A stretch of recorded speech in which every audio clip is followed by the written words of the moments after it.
Every person that is currently logged into the platform. I have noted that a few is still arriving. The administration will ensure that each and every participant that is logging in will have access to this particular platform. But to commence officially, I am Regan Allen. I serve as the Deputy Speaker in the Western Cape Provincial Parliament. And this particular focused community engagement, especially with the elderly and various stakeholders, is so vital towards not only fostering safer communities, but ensuring that we are moving together. Today, I am reminded of an engagement I had on Monday.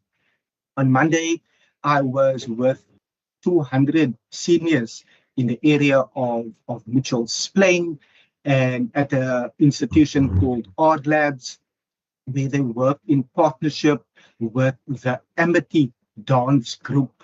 And the Amity Dance Group is represented by Mr. Ashley and Miss Mavis Jacobs, who is professional ballroom dancers in our country. They have their South African colors, and they also do adjudication and refereeing at various ballroom activities and competitions. And as I saw seniors participating in ballroom lessons, there's storytelling in ballroom, there is creativity in ballroom, but there's ultimately confidence and how two people are able to move together. And I'm wanting to repeat that again. People are able to move together. So today's focus engagement is aptly themed, the golden years, and ultimately safeguarding the elderly, our senior citizens against harm. Against that backdrop, before I commence further with my welcome and with my inputs as a Deputy Speaker, I would want to say the following. This particular focus group is fully supported by the Speaker of the Western Cape Provincial Parliament, Mr. Dalen Mitchell, who is very keen to ensure that no one is left behind, that our mandate in terms of oversight, in lawmaking, and public participation is anchored across each and every program. Hence, I'm so excited that we are able to have this engagement here today. This will not be a once-off, but there will be continued engagement with various sectors and partners. But against that backdrop, ladies and gentlemen, I am seeing more people are arriving onto the online platform. It will be remiss of me to not allow for a moment of silence. And if we are able to take 1 minute and reflect on the life of the former Speaker of the Western Cape Provincial Parliament, Ms. Shauna Fernandez, who served as the Western Cape Provincial Parliament between 2014 and 2019, and between 2019 and 2024, she served as the Provincial Minister or MEC responsible for social development. Those two particular portfolios cut across various sectors, and especially with the elderly as well. If we can observe a moment of silence and pray for strength for her family during this time.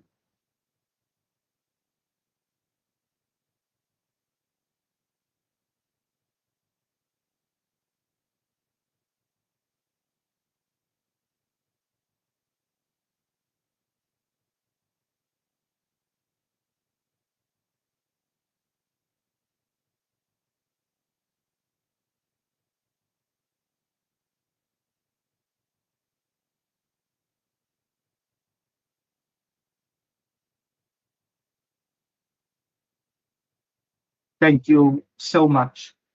Ladies and gentlemen, as I've stated, my name is Regan Allen. I bring greetings and a warm welcome, not only from myself, but from the Office of the Speaker, from the Speaker, Mr. Dalen Mitchell, and I would want to formally welcome each and every stakeholder. We have a number of stakeholders here today that will provide inputs in order for this discussion to be fruitful. We have our chairperson of the Standing Committee responsible for social development. So welcome to Mrs. Kaiser Verlander. I would also want to welcome representatives from the Department of Police Oversight and Community Safety, also those from the Commission for Gender Equality, but also from the Western Cape SASSA office. I would also want to acknowledge the various district representatives that are present here today. We have ultimately attempted to ensure that each and every district is represented in this particular platform, because we fully know that the conversations will be ongoing within various districts and municipalities as well. But in enjoying our golden years, or the golden years, and in safeguarding the elderly from harm, we are so aware as the Western Cape Provincial Parliament that our seniors are not only the pillars in our families and in communities, but they are the keepers of wisdom, of heritage, and of resilience. And as the Western Cape Provincial Parliament embarks on this particular focused civil society engagement, we wish to reaffirm our commitment to ensuring that every senior citizen enjoys their golden years with dignity, safety, and with care. But ultimately, colleagues, we must work together, government, civil society, and families, to protect the elderly from neglect, from abuse, and from isolation. Let us honor their contributions by creating environments where they will ultimately feel valued, heard, and secured. And I firmly believe that together we can build a province where the age is not to be feared, but it is ultimately celebrated.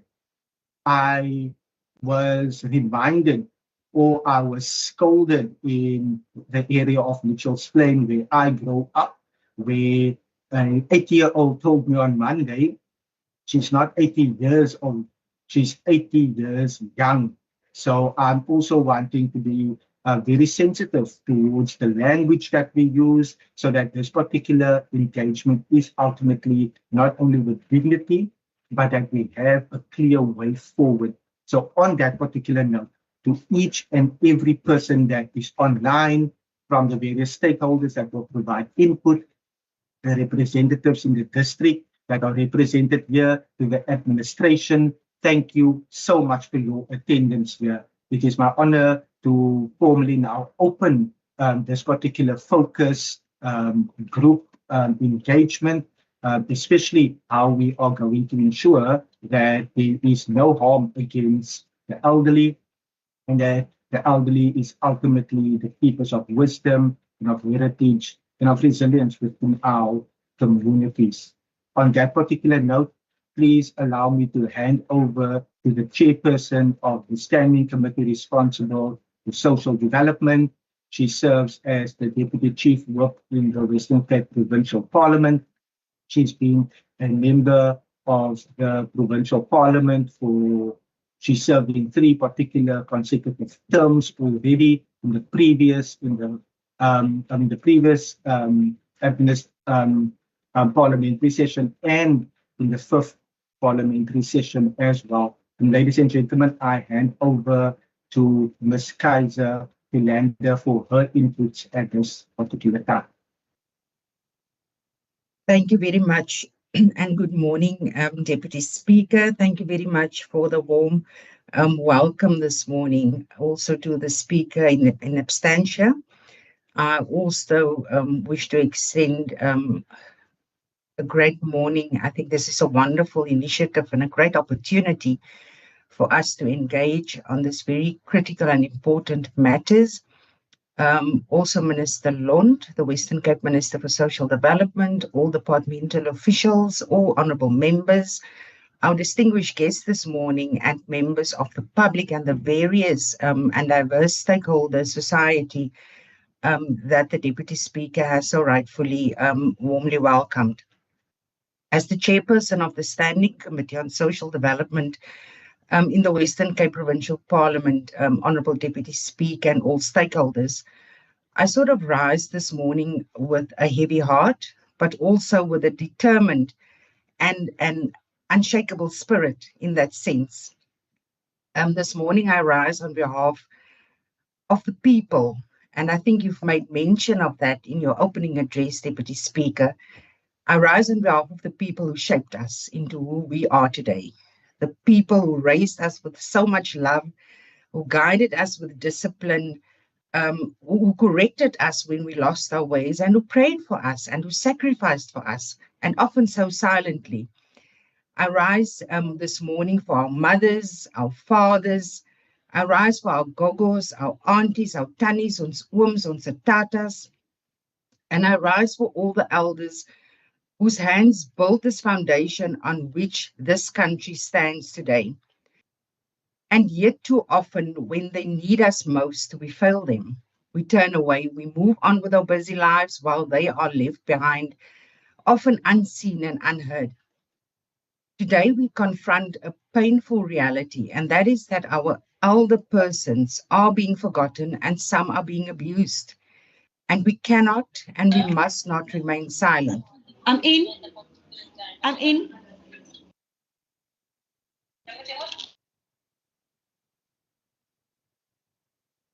During our public hearings as the Standing Committee, we were quite shaken by the various inputs that were provided by stakeholders, but also older persons themselves. And at these engagements, we do not hear stories from distant lands or history books. We heard the stories from our own communities, from people who once stood tall and proud.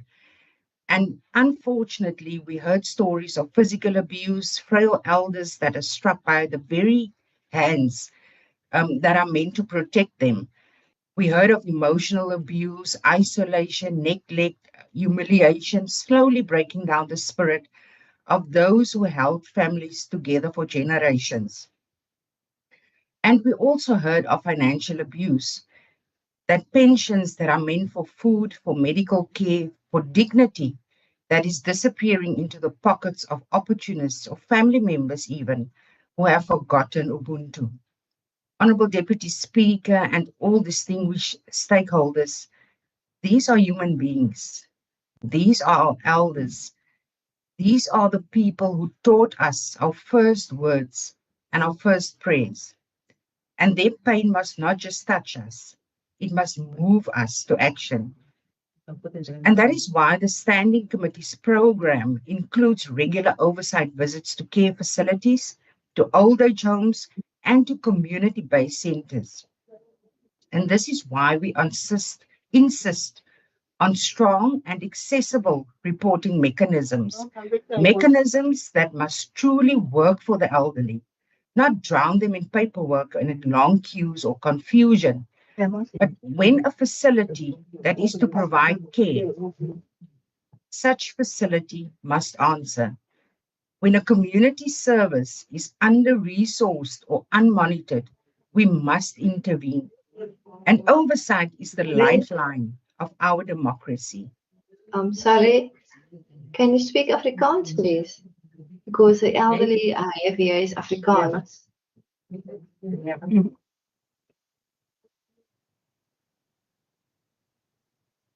Is our speech in English? Goeiedag, baie dankie dat u dit nou vir ons op lig bring. I will engage the administration around translation services.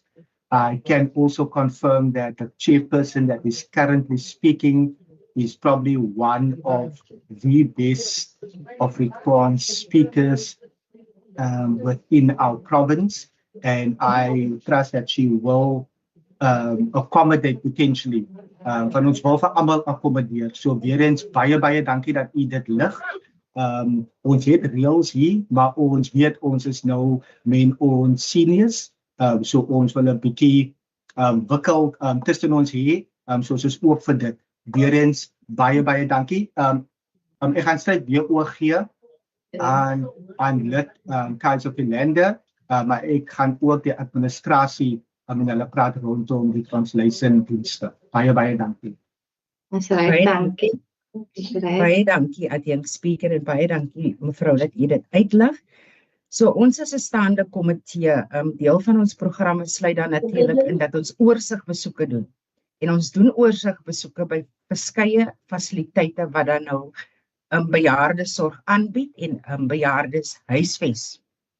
So dit is vir ons baie belangrik dat hierdie meganismes in die regering dat dit moet werk om seker te maak dat dit ons bejaardes tot voordeel strek en dat dit ook ons bejaardes beskerm.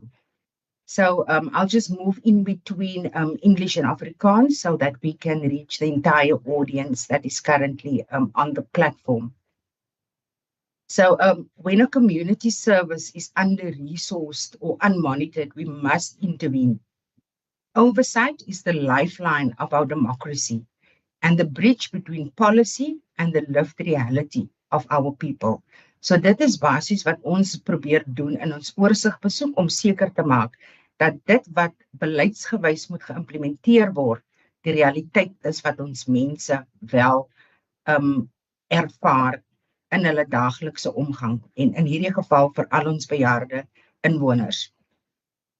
During our oversight visits, and it is almost our daily encounters with our elders, and I'm very grateful for the relevant department in WCPP, Ms. Sunel Fouchier and the department, when she asked me to provide input as to who should be here today. One of the stakeholders, which I thought was very critical and important, was SASSA.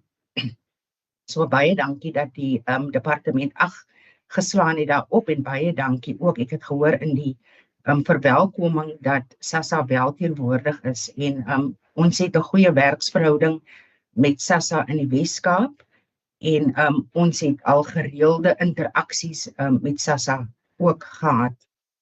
So gedurende ons oorsigbesoeke, soos ek sê wat dan nou gebeur, soos wat ons parlementêre program dit voorstel, maar ook waar ons daagliks in ons omgang met bejaardes te doen het, is een van die pertinente kwessies wat altyd opkom, en ons het dit gesien gedurende ons publieke verhore ook, is die uitdaging rondom die SASSA toelaas. And it is important that be addressed in order to make sure that we maintain dignity and well-being for our older persons. Payment delays, for example, was highlighted, unresponsive systems, a lack of clarity that leaves our elders vulnerable, en ons bejaardes raak angstig, en dan natuurlijk ook 'n risiko wanneer hulle nie daardie uitbetalings kan ontvang nie.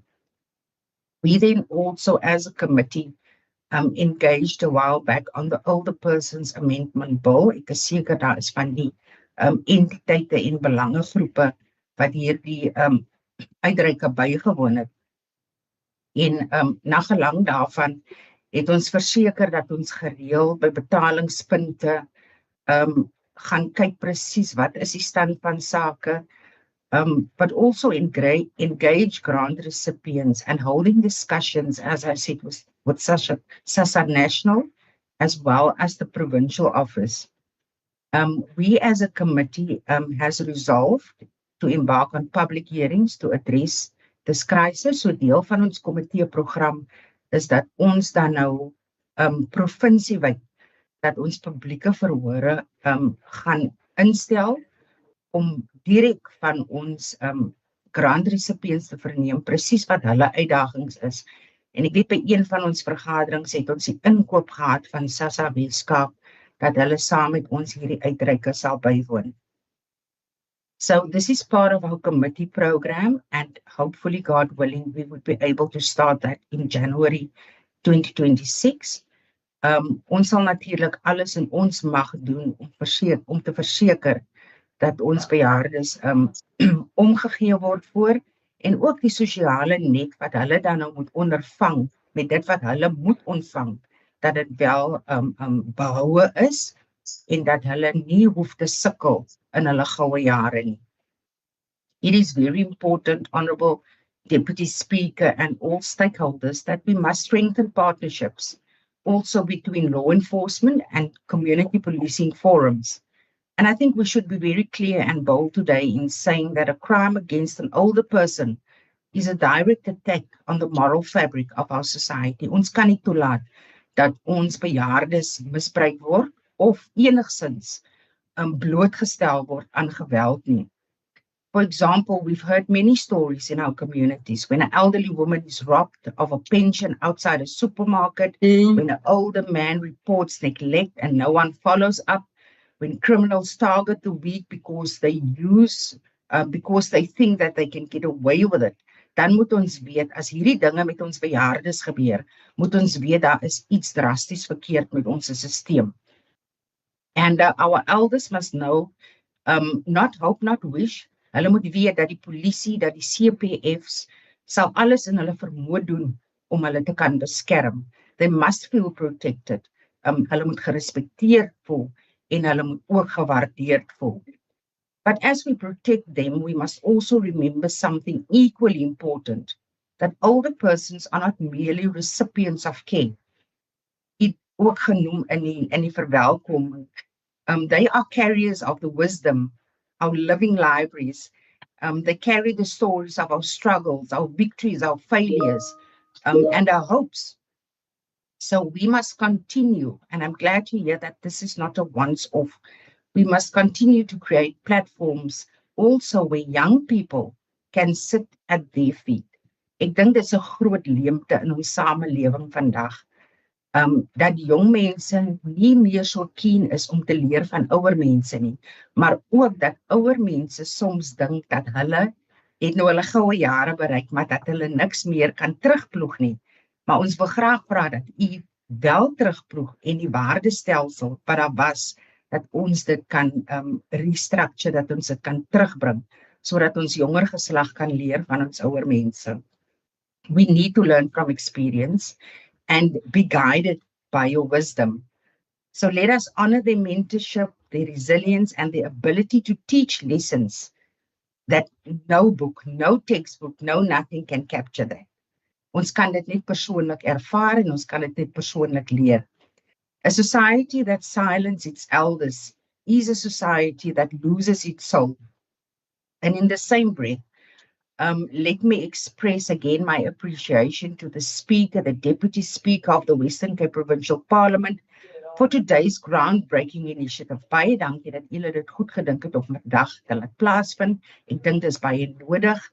Dit moet op 'n meer gereelde basis plaasvind en glo so die platform sal geskep word waar ons dit ook in persoon sal kan doen. Honourable Deputy Speaker and stakeholders, I also want to venture into the roles, for example, of local government As you said, there's various departments present today. Plaaslike regering, ons munisipaliteite word geken as die regering die naaste aan die mense. So it is important that we also encourage and equip local government to build the spaces for safety, active aging, recreation, and social support. Municipalities must not treat elder care as a side issue. Dit moet nie net 'n by the way wees nie. Something to be addressed only when the time and the funds allow. Dit moet konstant wees. Elder care must be a central pillar of community well-being in every ward, in every town, and in every district. Want dis waar ons die verskil gaan sien. As ons plaaslike rade die inisiatiewe neem, die omgewing skep waar ons ouer mense kan floreer. Dit is presies in ons onderskeie wyke, in ons onderskeie dorpe, of dit in die dorpsgebied is of in die landelike areas is, waar ons daadwerklike verskil sal kan sien. Communities themselves must be captivated to care through ward committees, through NGOs, and through faith-based organizations, neighborhood groups, and volunteers as well. Because aging with dignity does not begin in government buildings. Om met waardigheid uit te word, begin nie by regeringsgeboue nie. Dit begin by ons by die huis, dit begin in ons strate, dit begin in ons kerke en dit begin in ons gemeenskappe. But we cannot speak about services without speaking about the resources. And I'm sure that is something that will come out during this discussion as well. We need funding models, locally, provincially, and nationally. And those funding models need to be sustainable, transparent, and responsive to the real needs on the ground. We must invest not only in buildings, but in people, in carers, in nurses, in community workers, and social workers. Dit is die mense wat bitter vroegsoggends opstaan, laat aan werk, wat daardie emosionele bagasie saam met hulle dra, om seker te maak dat families en ouer persone die nodige sorg kry. Social workers in particular carry a very heavy load, and we honor them as well today for their dedication. But dedication alone cannot carry a system. Hulle het meer ondersteuning nodig, en ek verseker minister Lond of die departement sal bietjie later uitbrei oor die innoverende maniere hoe maatskaplike werkers in die Weskaap bygestaan word. There's a need for more staff, there's a need for better tools, and there is a need for reduced caseloads.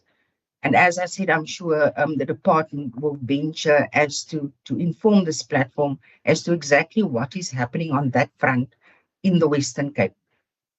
When a social worker cannot respond to a case of abuse due to overwhelming numbers, dan is daar iets fout met die systeem.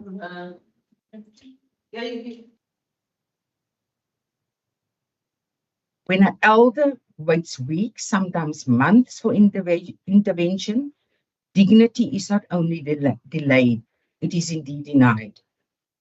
All of us are tasked with building a system that protects our elders. Almal van ons het in ons onderskeie rolle 'n verantwoordelikheid om seker te maak dat ons ouer persone beskermd is, om hulle te ondersteun, om hulle met waardigheid te behandel, en seker te maak dat hulle goue jare in waardigheid kan deurbring in die gemeenskappe wat hulle huis noem.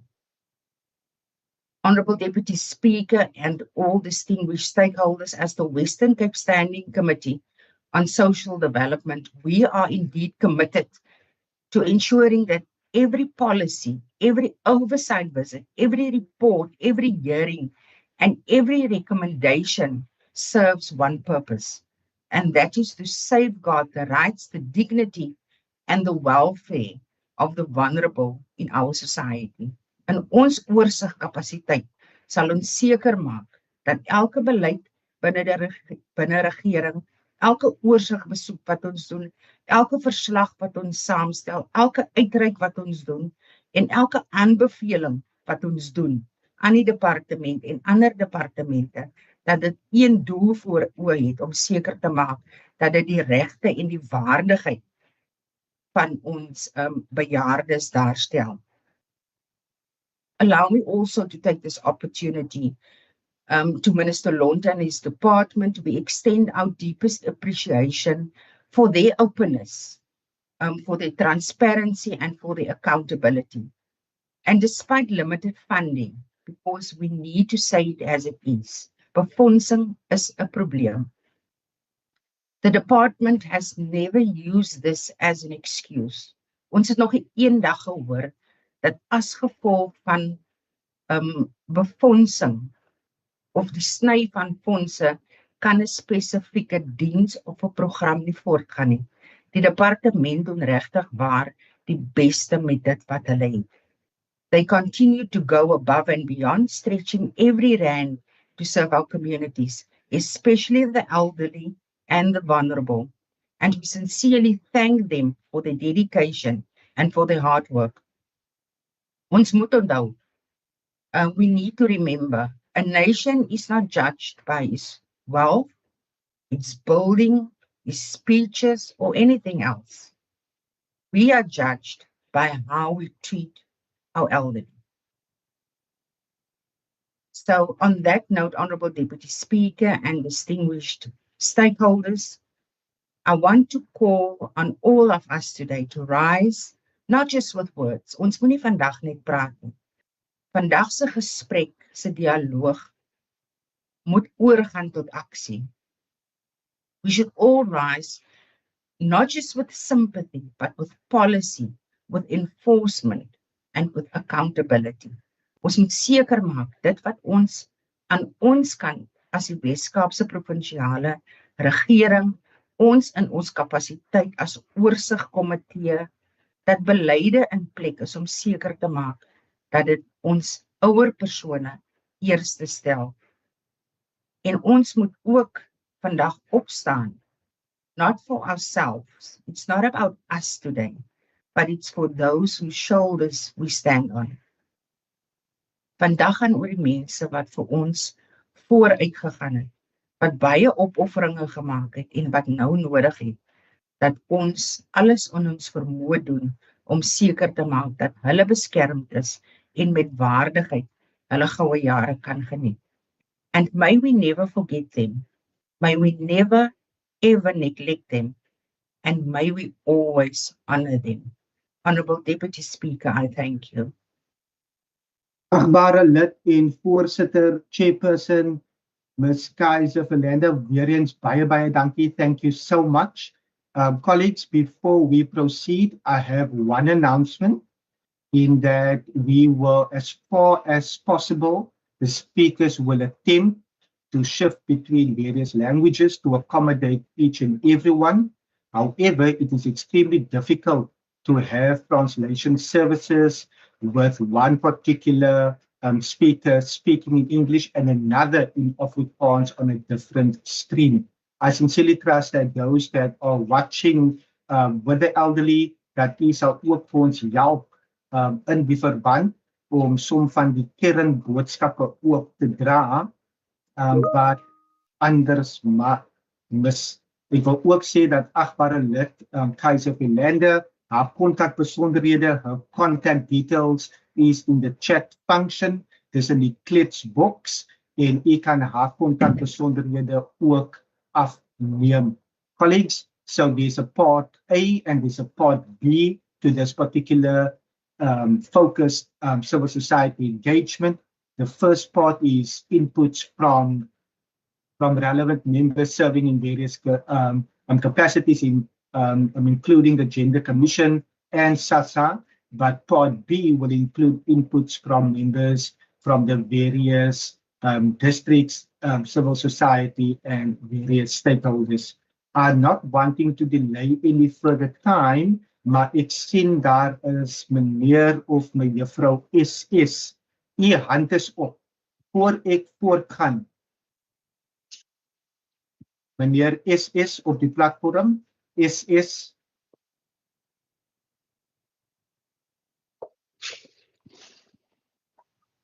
Deputy Chair, thank you very much.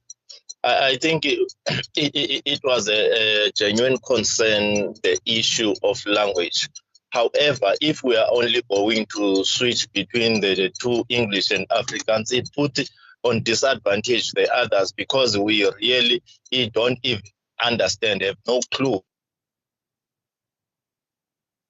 Thank you so much for your input as well.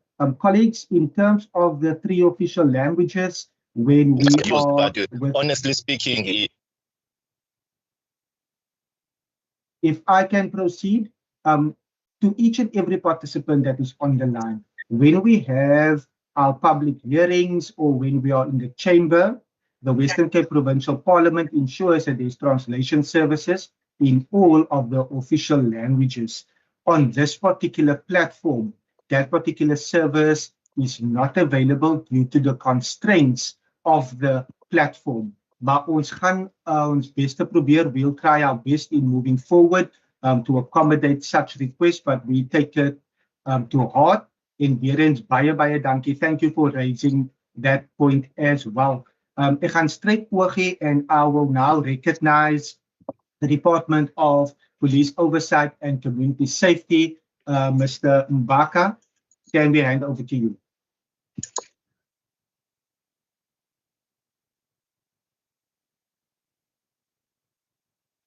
Good morning, Deputy Speaker, and also the attendants of the meeting. My name is Rian Mbaka.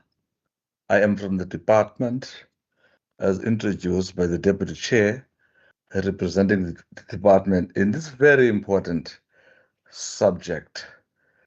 The first thing that I will give input on, Chair, it is then the input on the Department of Police Oversight and Community Safety role and the CPF role in the safety and security of elderly persons within the Western Cape government. In short, Chairperson, my input summarizes then the mandate and the current work of the Provincial Department of the Western Cape, that is POX, describing its legal mandate and the role played by the CPF, Community Police Forum, as the safety formations in protecting elderly persons and identified gaps, challenges, and proposed policy direction that can be considered in future.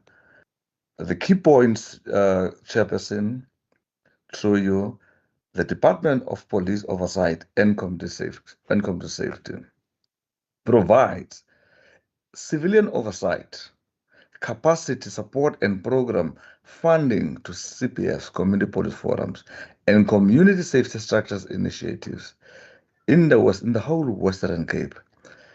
And the department also has an explicit multi-year plan to implement its intended objectives. The CPF, what is CPF, Chair? The CPF is nothing else but are statutory consultative bodies under the Act of SAPS, and they are primarily civilian structures for community policing partnership. They play an important role in prevention, awareness, referral, and oversight, especially in vulnerable groups. That will also include elderly citizens. The Western Cape, over and above that, CPFs are guided in terms of the CPF Constitution, as well as the safety plan that they operate within. Then the mandate, just in short, to summarize the mandate, the department mandate, as I've alluded to, it is to play oversight function, promotion of community police relations, and support community safety structures such as CPFs, neighborhood watches, and CSFs, community safety forums, and delivery of programs that reduce crime prevention as well as improve victim support programs. The CPFs are established, as I've alluded to, in terms of the SAPS Act and neighborhood watches in terms of the Western Cape Community Safety. Why I'm giving this background? Simply because I want to sketch out, Chairperson, firstly, the context And coming to the topic at hand, why then elderly persons require focused attention under this subject, Chair? It is evident that elderly persons are disproportionately vulnerable to certain crimes in our society, like robbery, fraud, neglect, abuse at home, and others.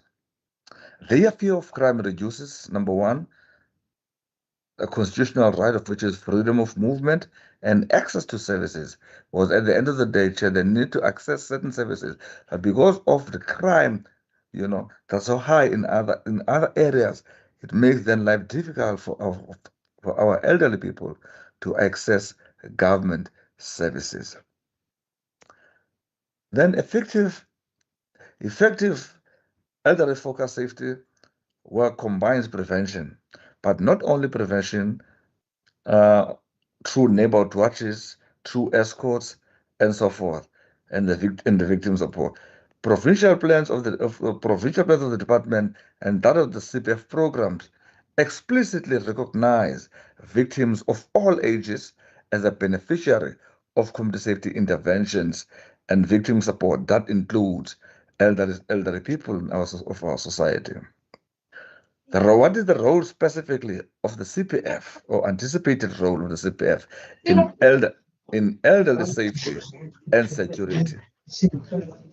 Community police forums, chairperson, may also do community awareness programs and education and run campaigns on elderly challenges, including scams, including personal safety, domestic abuse, and so forth. What is anticipated of neighborhood watches? It's anticipated that when they work with municipalities, they need to identify unsafe routes, poor lighting, and public space hazards that disproportionately affect older citizens.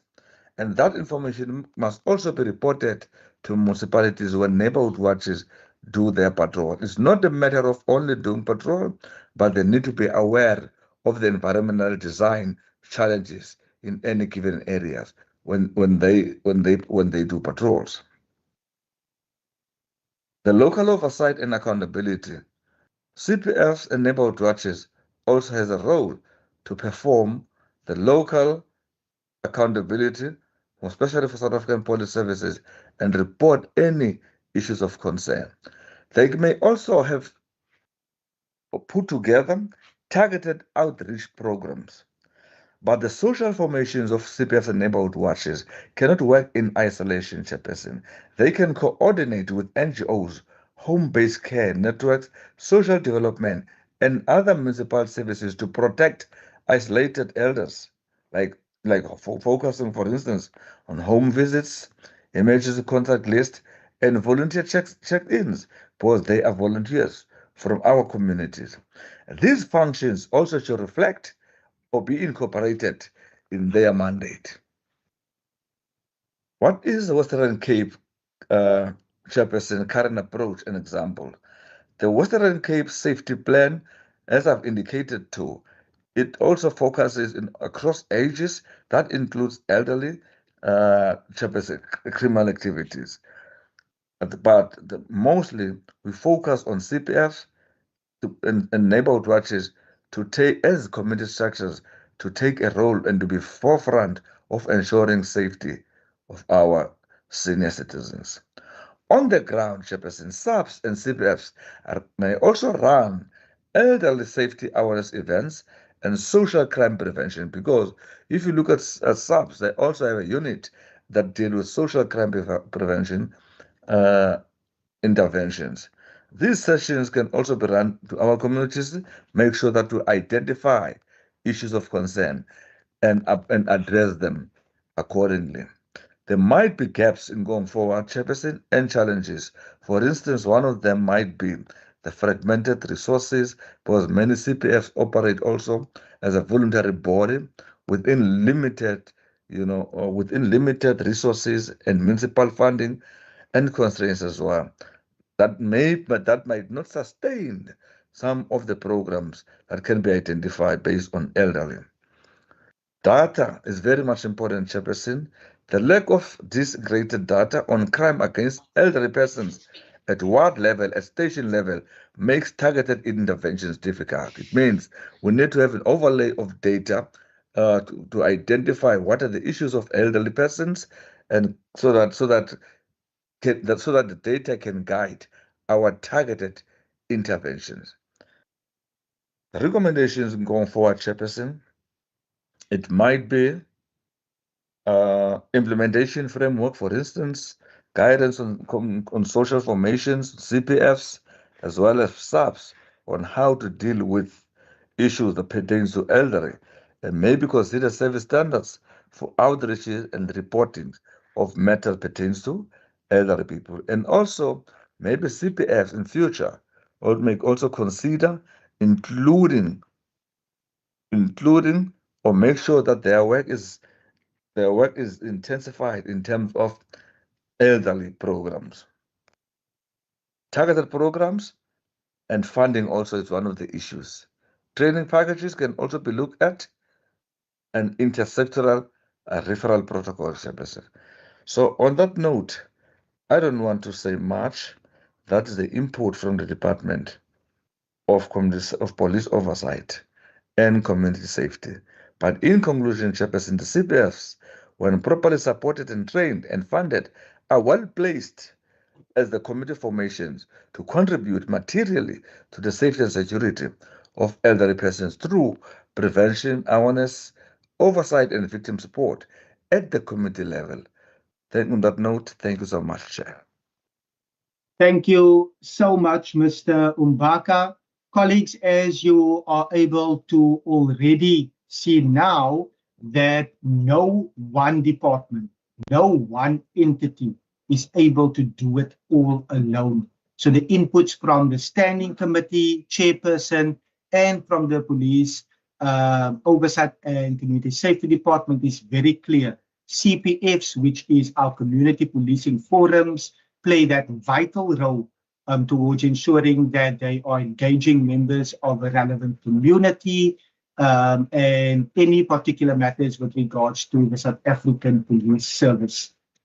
I'm so aware that we have laws, we have protocols, and we ultimately have programs in place, but it's the coordination that is often lacking. And this particular discussions will go a long way towards ensuring that the oversight that Parliament has must lead to better service delivery, that we ultimately can work and coordinate the safety of our elderly, of our senior persons, and ultimately of each and every citizen here in the Western Cape. We are going to proceed and now welcome the manager of the South African Social Security Agency, commonly referred to as SASSA, and I will hand over to Mrs. Sigonyela at this particular time. Deputy Speaker, sorry, thank you very much. I just wanted to inform you of a change in the program with SASSA. We got a message just now that the person on the program is unfortunately not available, but there is someone from Provincial SASSA who will take the slot, and it is Nondomiso Sigonyela. Thank you, Deputy Speaker. Thank you so much, Ms. Busia. Colleagues, those that heard Ms. Busia's name now, she's a director in the Western Cape Provincial Parliament and a driving force behind this particular program. I will hand straight over.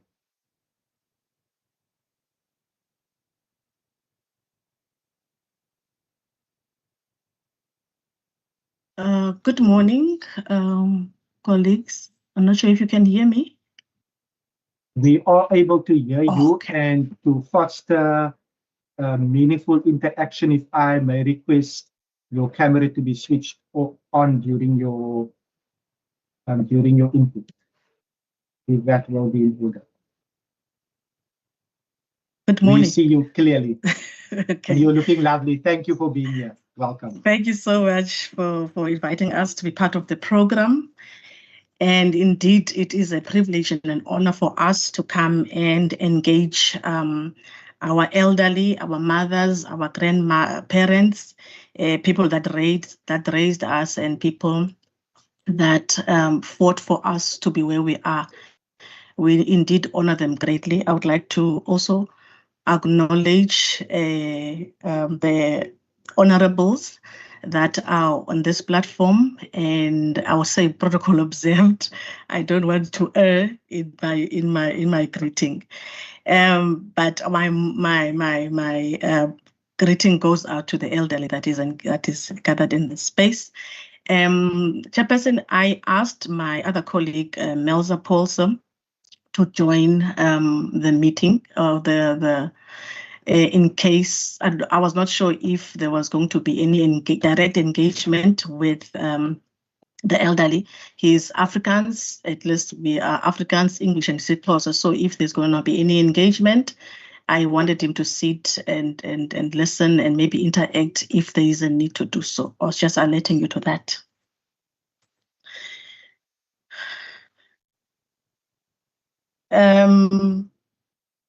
Okay, let me just go into I prepared a presentation and I believe I have 10 minutes, so I will try and address maybe not everything that is in here, so that I can manage the time well. SASSA was established to improve social assistance service delivery to the public. It was also to create uniformity in administration. We know we all have a past within South Africa of unjust processes whereby they discriminated people based on color and all of that. So even the social assistance that people were receiving was not the same. It differed depending which province you are in and what color you were. So SASSA was established to abolish that and make sure that all citizens in South Africa are able to enjoy social assistance in a dignified manner. And it was also established to improve customer-centered services. You know that in the past, people used to receive their grants in halls or some of them under trees. So in the past 10 years, we're working so hard so that nobody gets to receive their money under trees. And also to improve on the systems that we are using. People used to wait for their grants for 6 months because everything was done manually. So SASSA was established to try and change that space so that our services can be convenient, especially for the elderly. At SASSA, we have different types of grants, which is the grant for the older persons, disability grant, we have a war veterans grant, we have a grant in aid, a care dependency grant, we have a foster child grant, child support grant, and there is a new grant attached to the child support grant. I think I'll spend time on that one because I know the elderly, they end up taking care of the children because the mothers or the fathers are out there somewhere doing whatever that they want to do. So the grandparents, they become the matriarchs of their home and they take care of the grandchildren. So there is a grant called Top Up Grant. This one is meant for the orphans, but I will touch on that. And then we also have social relief of distress. We currently, okay, for this grant, the old age grant, we pay out 2,330 for those above 75 and 2,310 for those less than 75, but it changes between April and October. Grants for the disabled is the same amount as the old age grant. And then there's something else that I will also emphasize on, which is the grant in aid. The grant in aid is a grant that is meant for the elderly that needs to be assisted daily with going about their businesses. So I will emphasize on that one. I think that directly affects the audience that I have here today. And then, okay, all social grants, it's important that I mention that there's something called a means test. This one is made to determine if a person qualifies for the grant according to the income that they have. So sometimes people will apply and they will not qualify, or people will apply and they get a lesser amount. Instead of that 2,300, they get maybe 1,000, or they get a lesser amount depending on the income that they have. And also when we do the means testing, it's different if you are single or if you are married. And it doesn't matter what kind of marriage you are in. We know there's in community of property, there's out of community and all that, but the household income is taken into consideration when we're doing the means test. And then I won't get in too much with the other grant types. Let me go to this one that I think, okay, grant in aid. Here, it's received by a person who was receiving an elderly person's grant, or a disability grant, or a war veterans grant. A war veterans grant is for those elderly that fought in the World Wars, World War II, and other wars that were fought long time ago. They are so less even in the system. I think we have about 4 of them. And then it is based on a medical assessment. The doctor must see you and check your physical condition and your mental condition. Once we get that from the doctor, then we are able to take down the application for a grant in aid. There is a perception out there, Program Director, that people come into the office and they say, I am coming for, I think they say opposite, tula in Afrikaans. My apologies if I'm saying it wrong.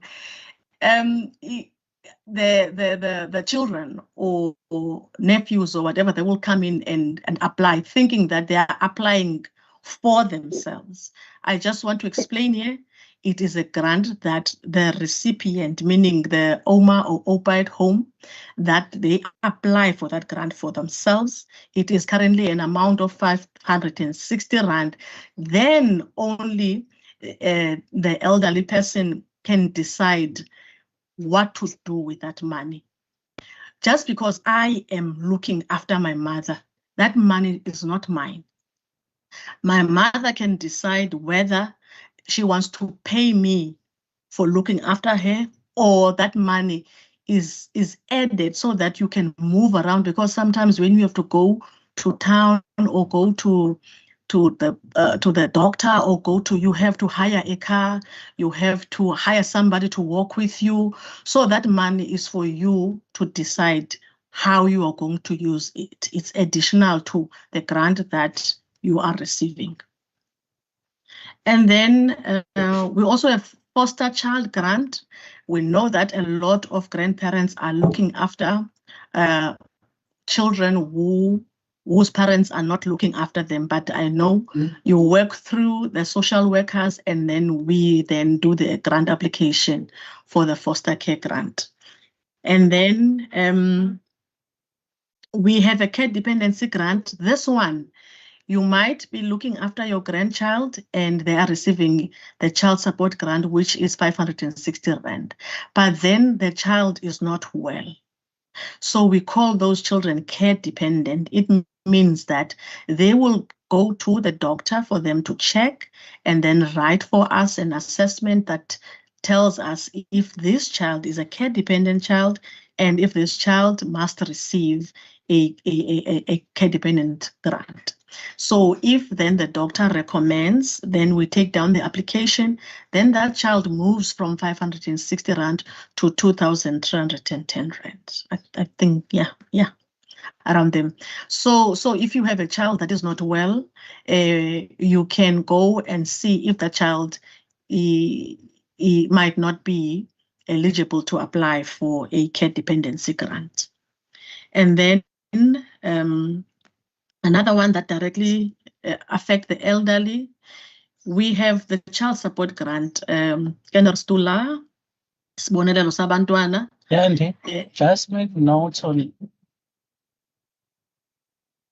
Isibonelelo Sabantwana. Then this grant is for children that are less than 18 years. It stops on the child's birthday when the child turns 18. I think this one is a popular grant that we all know, but what I want to say to it, just because I am the biological mother of that child, it does not mean that the grant must be paid out to me. Does not necessarily give me the right to apply for that grant. The person who is supposed to apply for that grant is the person who takes care of the needs of the child.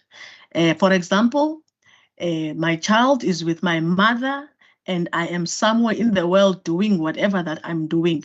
My mother, there's a term called primary caregiver. My mother is the one who is supposed to apply for that child.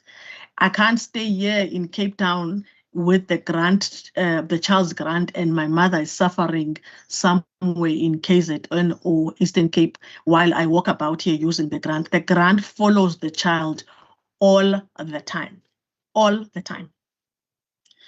And then with the child support grant, like I said, there is a grant that has been added, which is called a child support grant top up. This one is meant for orphaned children.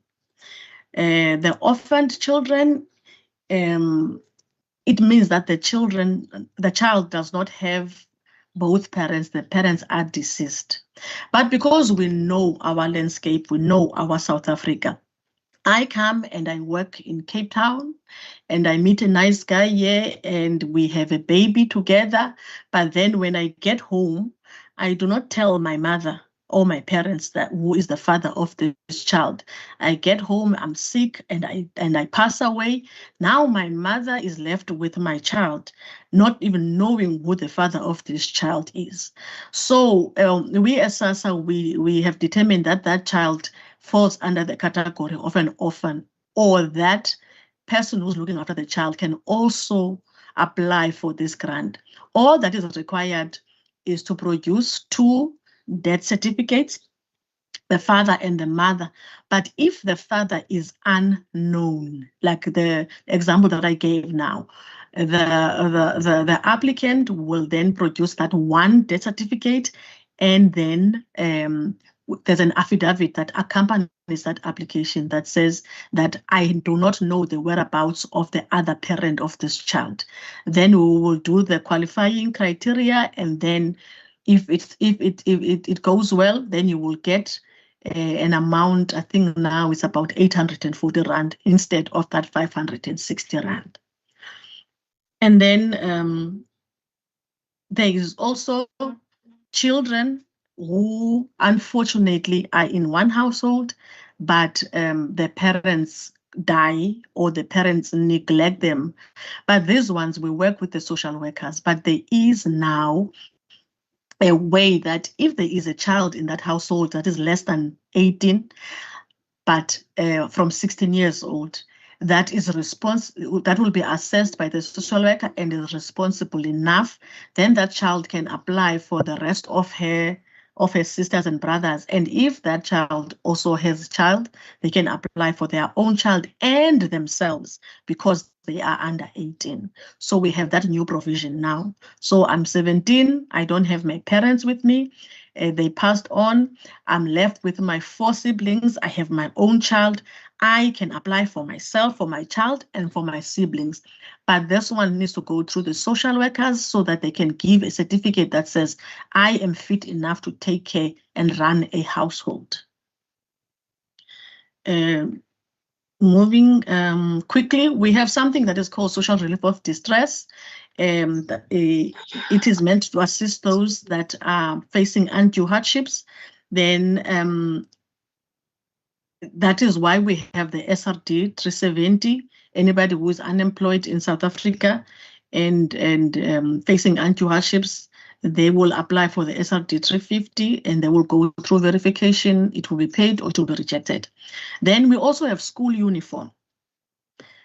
Grandmas, grandfathers, who you are staying with your child at home, the only income at your house is your grant. Please, please, please, please go to your nearest SASSA or ask at your nearest SASSA, how can you apply for the school uniform? Because that child that is going to school definitely will qualify to get a school uniform. That school uniform will cover you for 2 years. After 2 years, you can come back and apply for that school uniform. But because of time, I won't be able to go through everything about the school uniform, but just know that there is an opportunity to apply for a school uniform.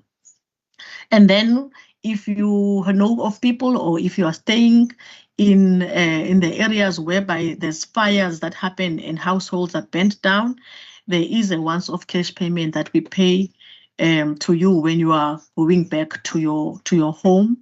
And also, if in the case of fire, you find that there's a person who passed on with that fire or that flood, then we are able to pay 2 amounts that are equal to old age grant, meaning 2 people can come forth, obviously with the family involved, that can come and apply for 2 amounts that can assist with everything that is needed during that period.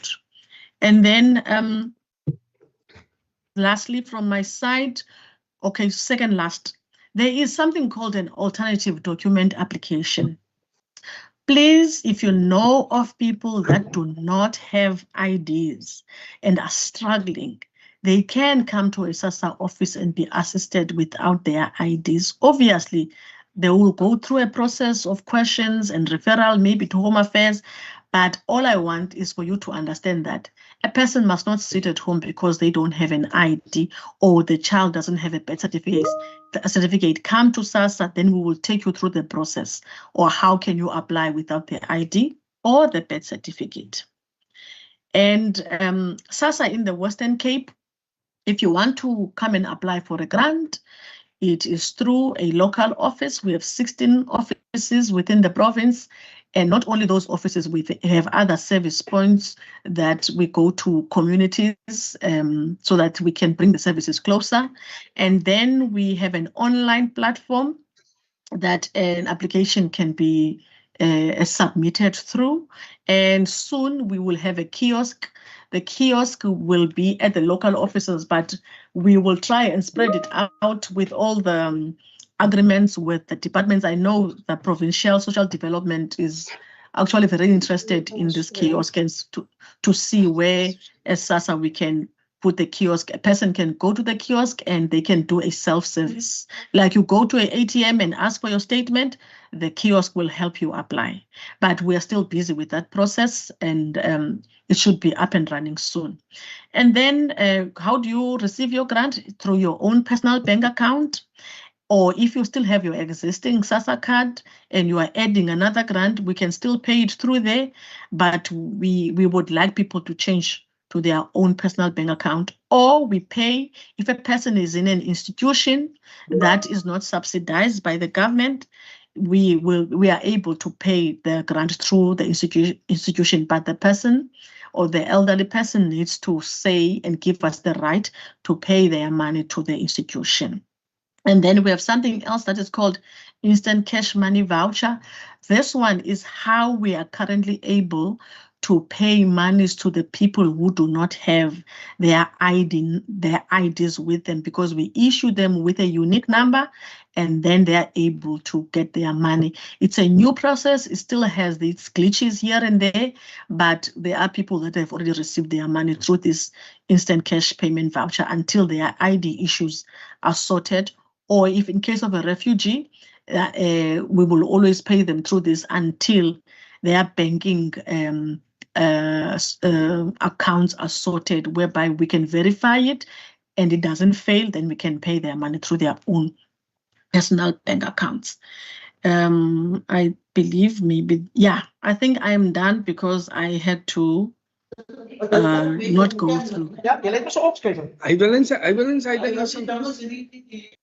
Thank you so much, Ms. Sigonyela. The Yes. administration will mute persons that are currently not, that is currently unmuted.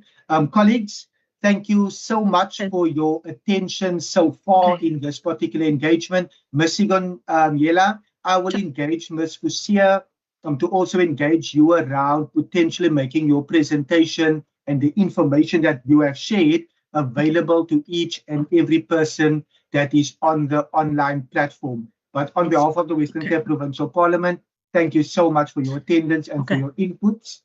Chairperson, I'm sorry. This one is very, very important. SASSA is busy with reviewing grants. So if you are already receiving a grant, you might receive an SMS or a delayed payment that needs your attention, that you must go and visit the SASSA office so that your grant can be reviewed.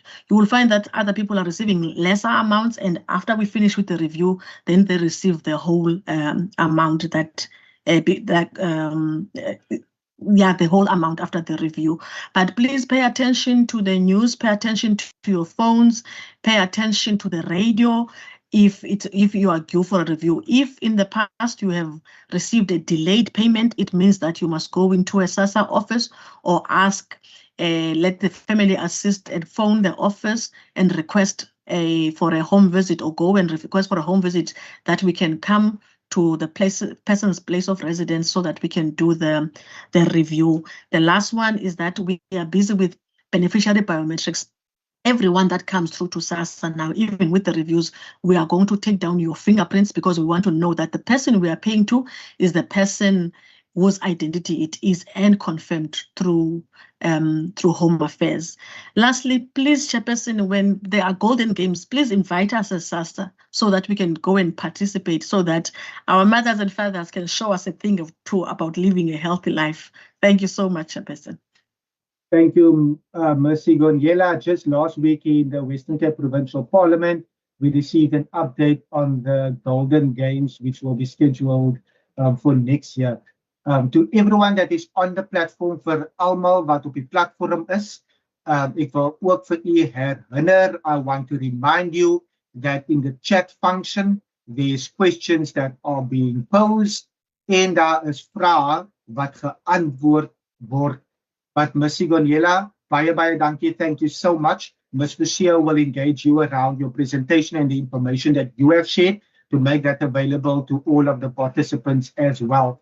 I married a pastor's daughter, and she reminds me often of a scripture that says, people perish because of a lack of knowledge. Hence, we are wanting to share the information.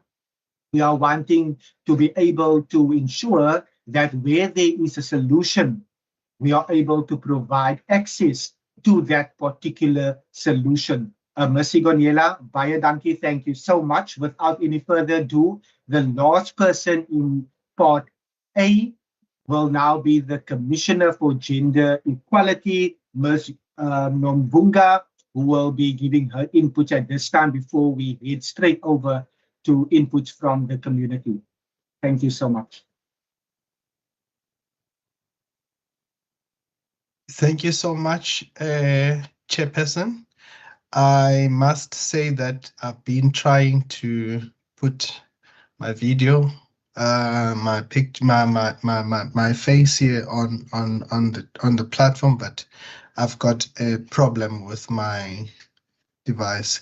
But allow me to greet you, Chairperson, members of the Provincial Parliament, members of the Executive Committee, distinguished guest, the civil society organizations represented in this platform. Good morning, colleagues. So would like to thank you for the opportunity to engage on this matter that cuts across the core of who we are as the nation, the protection of the dignity, rights, and the well-being of older persons. The Western Cape is experiencing a rapid demographic shift. Currently, more than 818,000 people in this province are aged 60 and older.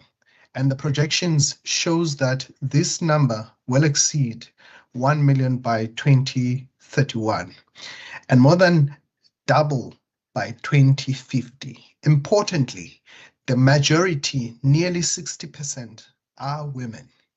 They live longer, not because conditions are favorable, but because of often and in spite of compounded disadvantages, that is interrupted economic participation, historical gender discrimination, and the burdens of lifelong unpaid care work. This reality leaves many older women financially vulnerable and wholly dependent on others for survival. The Commission for Gender Equality notes and appreciates several positive strides taken by the Department of Social Development in the province, including expanding mentorship support to care facilities, capacity building initiatives for staff, and good levels of financial accountability reflected in consistent 100% expenditure on the program. However, these positive efforts are undermined by the stark reality of declining resource allocation. That is, budget allocation for survival, for services to older person has declined or has decreased by 22.4 million since 2020-2021 financially. Overall program fund has faced cumulative cuts of 34 million over the past 4 years, with a further 70 million reduction in transfer to NGOs, the very partners who carry the burdens of frontline care work. Chairperson, this means that the demand is rising as funding shrinks, a trajectory that cannot secure the right of older persons. And the non-governmental organizations have expressed deep concerns around practical consequences.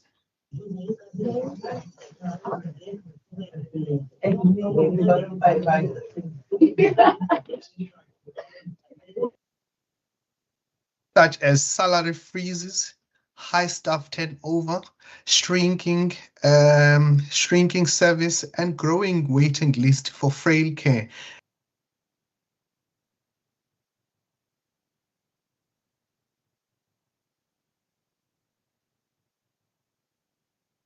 Commissioner, you have muted yourself, your side. Oh, sorry. Government's strategic shift towards community-based and home-based care is noble and is a noble concept, but increasingly inaccessible to older persons from low-income households. In practice, those with the greatest need for institutional support are left with the fewest options available to them. The Commission is particularly alarmed by the gendered nature of reported abuse cases. And I'll deal with this towards the end because we have commissioned a study. We are towards the end. So it's under the www.apl.gov. Someone is speaking. The Commission is particularly alarmed by the gendered nature of reported abuse cases, and I'll deal with this towards the end as we have commissioned a study, and Western Cape is part of the sample of that study on elderly people. In the last financial year, more than 120 cases of abuse of older persons were formally recorded in this province, the Western Cape, and yet we know this represents only a fraction of real prevalence. And we know the case of Wellasdini in Kraaifontein, the one that was highly reported by the media. That forms part of the 120. 75% of victims amongst 120 were women. Many live with frailty, disability, or cognitive decline, which increase their dependence and reduces their ability to report abuse or escape harmful circumstances. And I know the chairperson of the Portfolio Committee of Social Development spoke about these kinds of abuses because the Department of Social Development really deal with these cases at the coalface. The forms of abuse captured are deeply disturbing, such as physical, emotional, degradation, financial exploitation, often at the hand of family members, and in some cases, sexual abuse, sexual violence, including rape or incest. There is an urgent need to strengthen protection systems because too often perpetrators remain in close proximity to victims, and the state responses lack emergency and consequences. Although the province has adopted the National Protocol on Elderly Abuse, implementation remains inconsistent and poorly coordinated. As you've also alluded, Chairperson, that this is a crisis that needs everyone's hands, all hands on deck. There are no formal and enforceable agreements between critical departments such as social development, SAPS, justice, and health. Referral systems are weak, follow-through is poor, and monitoring is insufficient. Where misconduct occurs within care facilities, which I had an opportunity to visit during the research phase, accountability is low and opaque. The gap between policy intervention and enforcement ultimately leaves older persons unprotected. Our oversight visit to facilities reinforced these concerns. Many institutions operate under immense strain, facing infrastructure deterioration, including asbestos, shortage of essential items like inconsistent products, and limited access to specialized health psychiatric services. Transport barriers further compromise timely medication intervention, with emergencies too often resulting in preventable harm or death. Above all, internal abuse reporting mechanisms remain weak, and often systems are reactive rather than proactive. There are no isolated failures. They reflect systematic shortcomings that threaten the constitutional right of older persons' dignity, equality, health, care, and freedom from all forms of violence, including those occurring in private. And so the Commission for Gender Equality in the Western Cape urges, therefore, that the Western Cape government to take decisive action around funding for older persons services, which must not only be protected, it must be increased as the population also increases to keep pace with the demographic realities. NGOs require support to retain skilled workers, particularly social workers, as a scarce skill and sustain care capacity. Interdepartmental agreement and enforcement mechanism must be strengthened to ensure every case of abuse is addressed with urgency, accountability, and justice. Facility inspection should be more frequently and outcomes made publicly. Mandatory abuse register and independent complaints mechanism must be standardized. Health care access, including transport, must be recognized as a core component of dignity and survival for older persons. Chairperson and honorable members, the measures of a society is revealed not on how loudly it claims to care for its elderly, but in the lived conditions of those elderly, particularly those who are women, poor, without a voice. And therefore, the Commission for Gender Equality stand ready to continue working with the Western Cape Provincial Parliament and all relevant sectors to ensure that all older persons are visible, valuable, vigorously protected. And therefore, let us all act now to ensure that those who built this nation can age in a safety and dignity and respected society. Chairperson, we have a research report that is almost at the tail end of being published, and we will be handing it over to the Western Cape Provincial Government, including social development. That highlights critical areas that I've already spoken about in my address. That in terms of health facilities.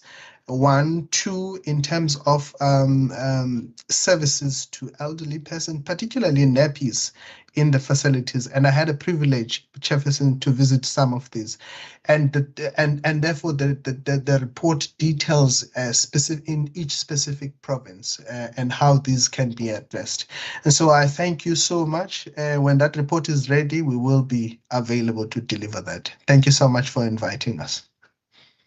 Commissioner, thank you so much for making the time and for sharing the inputs here today. We look forward to receiving your report further. Colleagues, we will head straight over to part B, where we will get inputs from community stakeholders and formations. I will now recognize Mr. Farid Abrams. Mr. Farid Abrams is in the Cape Metro. Mr. Farid Abrams.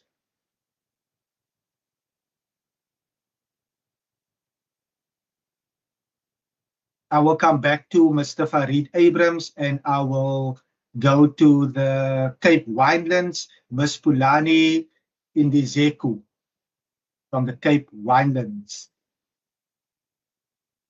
Ms. Pulani.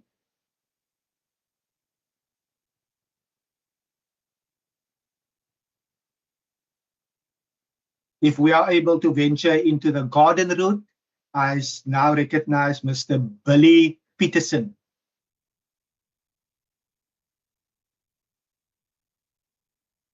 The administration will also triple check and engage those formations and stakeholders. Mr. Billy Peterson. In the West Coast, Ms. Ina Kuchlenberg.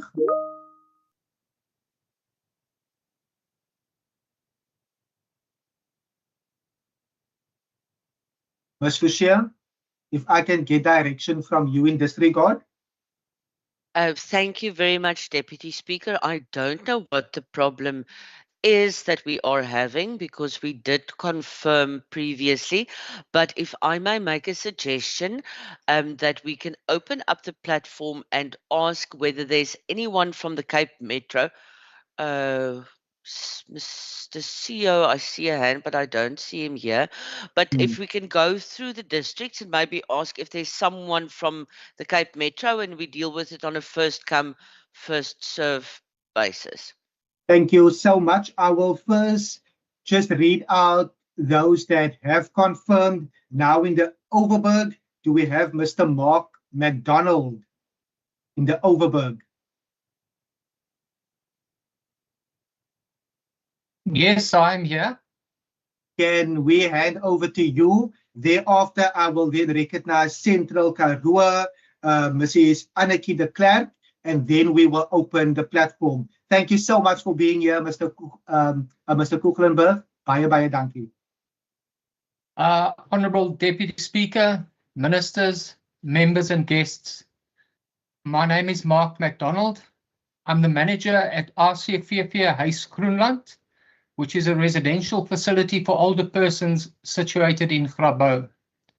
Thank you for the opportunity to highlight some of the challenges faced by organisations working with and for the vulnerable older persons in our communities.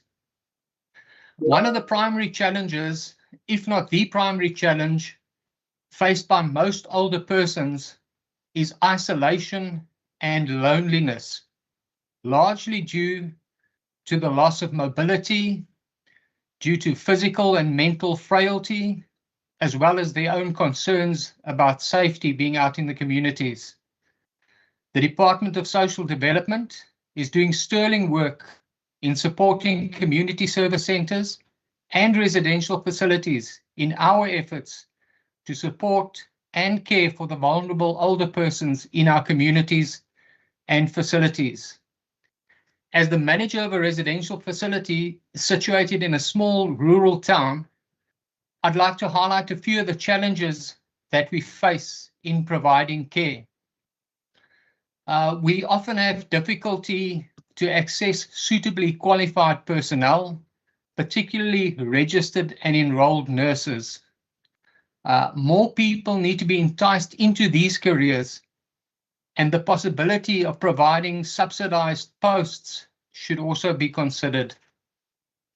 We also face challenges in dealing with some of the other state partners, particularly with regard to the consistent supply of consumables, including incontinence wear products that are so vital in providing dignity in the care to the older persons. Also, as we know, we often have these frustrations ourselves when visiting our state medical services and going for clinic visits, which can be traumatic, particularly for the older persons, because it can be a whole day affair. Regular visits by the district surgeons to the facilities would help alleviate that trauma for the older persons. And then also with the renewal of the older person's chronic medication prescriptions, that could also be done at the facilities with the district surgeon's visit. And then also the consistent supply of chronic medication to the older persons. Another one of the challenges is also the availability of ambulances to assist with the transport of the older persons to and from the medical facilities and the hospitals where they need to get care. I would like to thank the Western Cape Legislature for all the work that's been done to address the multitudes of issues faced by the communities in your care. And thank you again for this opportunity to highlight what for us are some critical points. Thank you very much.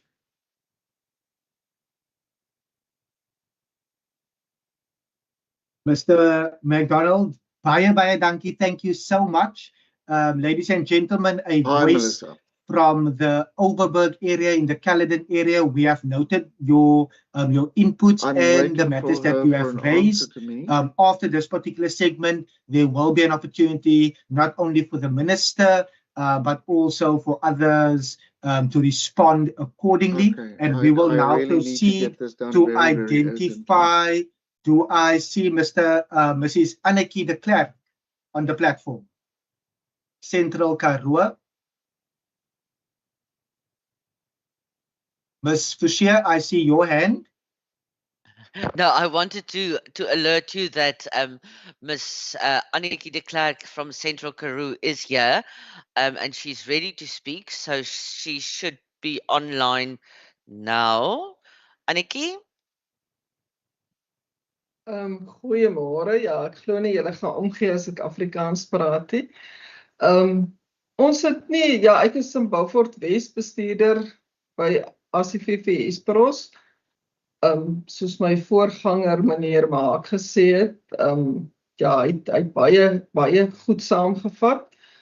Wat ek net dalk wil bynoem, dat ek glo in baie tehuise is maar inperkings, dat 'n mens moet let daarop dat inperkings nie ook 'n mishandeling word nie. Ons het dit op 'n stadium ervaar, nie regtig dit mishandeling, maar dat inperkings te lank gedoen kan word en dat mens net personeel daarop moet let. En andersins het ons 'n probleem met 'n finansiële mishandeling. Ons het ons plaaslike DSDA gekontak daaroor. Hulle kom tot op 'n punt en dan doen hulle ook verder nie veel daaraan nie. So ons ek gaan maar met Wendy gesels, ek het haar besonderhede nou afgeskryf. So ons gaan vir haar verder kontak omdat ons teen 'n muur vasloop. Maar baie dankie ook vir dit wat julle doen en ons probeer ons bes om nie mishandelings aan ons inwoners goed te hanteer, alhoewel ons mos nou nie in die gemeenskap altyd kan doen wat 'n mens sou wou doen nie. Baie dankie vir die geleentheid. Thank you so much. Baie dankie vir u se insette. Ek wil net herhaal vlugtig in Engels ook, vir andergene ook om te verstaan. The final input that we received now was very direct and clear in that the contact details of the chairperson was jotted down and further conversations will be had with the chairperson, but also with regards to if there's any limitations that CDS are ultimately facing, for that to not become a serious ill in their lives as well. Hence, the coordination is so vital. Having these conversations is so vital, so that we are able to ultimately ensure that the service is rendered in a meaningful way. I now see the hands that have been raised, and I will first go to the first one. Is identifiable on the online platform as LS. LS on the online platform, you are number 1 in line. Good morning, Chair. Good morning, all the people in the platform. My name is Lionel Summers. I'm from Department of Local Government. We are here in Langepan with a few of our elderly people. We also have a chairperson of the Saldanha Bay Older Persons Forum. We also have a question for the platform. And then we are also assisting, I'm not quite sure if maybe there's someone from social development in the West Coast on the platform, but we are also assisting Department of Social Development with the establishment of the West Coast Older Persons Forum. And we also have some Golden Games events taking place, one in Swartland and also one in Saldanha Bay on the 27th of November. So yeah, we are in Langepan. I'm going to give it over to the chairperson of Saldanha Bay. Just have a question. Thanks. Baie dankie. Goeiemôre, dames en here aan die kant. My naam is Sakementoor, voorsitter van die Saldanha Bay Municipaliteit Ouer Persone Forum. Ons het vroeër geluister na sprekers wat eers gepraat het daar, en hulle het glo gepraat van die ouers, behoeftige ouers, en dan ook van die kinders wat by ouma en oupa bly, wat skoolgaande is, die kinders is skoolgaande, maar daar is 'n groot behoefte, daar is nie genoegsame finansiële omstandighede wat so is, dat hulle nie vir die kinders skooluniforms kan bekostig nie. En toe het dit uitgekom dat daar is 'n maniere hoe hierdie soort ouers of die ouma en oupa wat na die kinders moet kyk, gehelp kan word, en dat daar vorms beskikbaar is, blykbaar by SASSA kantore, en dan moet die persone net gaan luister hoe en waar hulle die vorms kan kry. Nou my vraag is, welsynkantoor of SASSA kantoor, wat is die regte plek en hoe gemaak as jy nou kom by die kantoor, die vraag wat gevra moet word, hoe gaan hulle dan vir jou help? Is dit net die biologiese ouer of kan die oupa en ouma wat dan tans na die kind kyk, kan hulle ook self gaan? Of hoe kan ons die saak benader daarso? Mr. Mentor, baie dankie vir wat u ook in die gemeenskappe doen. U vraag is neergeskryf en u sal 'n volledige antwoord kry binnekort. Ek sien dan die tweede hand. Mr. Chair, is your hand still up? My hand is still up, Deputy Speaker, but it is just to say that after Melispa Siu, Mareike Stemmet from West Coast is ready to speak. Thank you, Deputy. Then I will see her at this particular time, if she's able to now take the platform.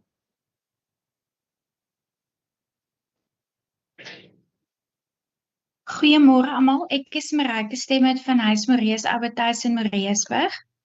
Ek wil net aansluit by meneer Mark McDonald deur te sê ons ondervind ook baie probleme om registered nurses te kry. Omdat ons 'n plattelandse dorp is en ver is van stede, sukkel ons om professionele verpleegpersoneel te kry. En dan die ander ding is ook die financial abuse van die inwoners se kinders. En ja, maak nie saak of jy hulle oogie aan prokureurs en of jy met hulle sit in vergaderings en goed nie, hulle betaal net nie hulle ouers se lossies nie. En die ander ding is ons sukkel met ouers se kinders wat oor see is, dat ons kry geen samewerking van hulle nie en ons weet nie hoe om dit te hanteer nie. Thank you so much for your inputs. Baie dankie vir die insette.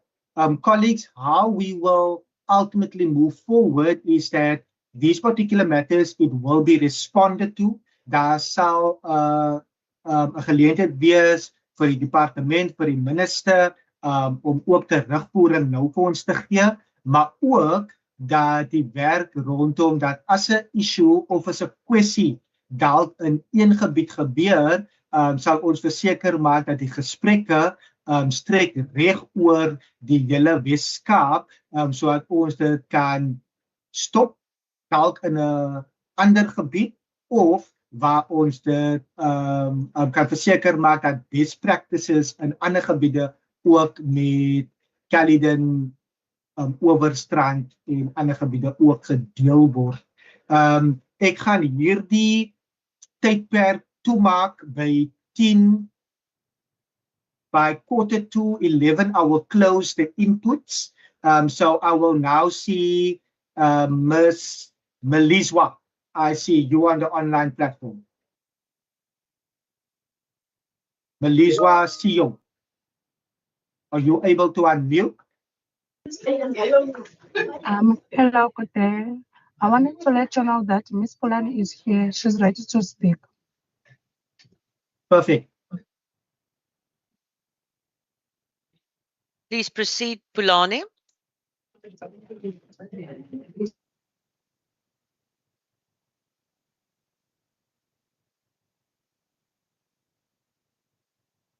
Ms. Pulani, are you able to hear me your side? If you are able to unmute. Pulani mna ndimele old age home Nonkululeko, Xhosa. So Nonkululeko wafika uMemadros ngo-1992. Injongo yale ntlanganiso yayizamela amaxhegwazana abe nendawo yokuhlala apha emini. Abantwana bephangele isezikolweni bahlala bebodwa omakhulu ezindlini, bangabantu babajonga babaphekelayo. Yiloo nto ke wamisa uba makubekho le old age home. Bayatyiswa ke khona, banikwa ibreakfast, emva kwedinera bagoduswe basemakhaya. Akukho netransport apha, itransport yethu incinci.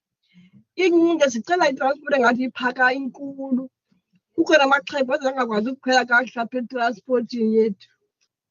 Basinofumana itransport ebhetele kunale siyifumanayo singavuya kakhulu. Iinjongo zikaNonkululeko ke siyazifumana ke inkxaso kwi-DSD. Le nkxaso yombutho ku-SDE, ngalo mbutho DSD, awusonelanga singabahlali ngoba azina iimfuno zethu azikwazi ukwenzeka zonke. Sicele ke negate ezawuthi sithi sibe ngabahlali omakhulu abakhuselekileyo apha kwaNonkululeko. Bangafane bangene nje kule center yethu, babe negate ezawuthi umuntu xa engena phaya abe nokwaziwa uba ngubani nalo omfuna ungena. Kangoko ke siye sicelayo ukuthi sifumane le transport nale gate nathi sikhusele singamaxhegwazana. Singavuya ke ngentsebenziswano yethu nezicelo zethu kuni bahlali. Enkosi kakhulu. Olithobileyo ke nguNomkhuleko. Thank you so much. In order to take us all forward, I will now just quickly see Kaya to do a high-level interpretation. Kaya? Thank you, Deputy Speaker. Ms. Polana is from Nonkululeko, which is the organization based in Zwelathemba in Worcester. What she has just mentioned, Deputy, is that they do get support from the DSD in the province, but what she's saying is not enough. What she's really raising is just two main issues that they would like support from government. For example, she's mentioned that they need transport, for example, for the elderly. And then also she mentioned that there's a need for the gate where they are operating so that they can keep the seniors safe in a more secured environment. So mainly those were the two inputs, Deputy Speaker. Thank you. Thank you so much. We will, at the end also, during the concluding remarks, pave a clear way forward. Before I hand over to SASSA and to the Department of Social Development, the last person that I will now recognize is TC, registered as TC Tracy Constable. Can I hand over to you?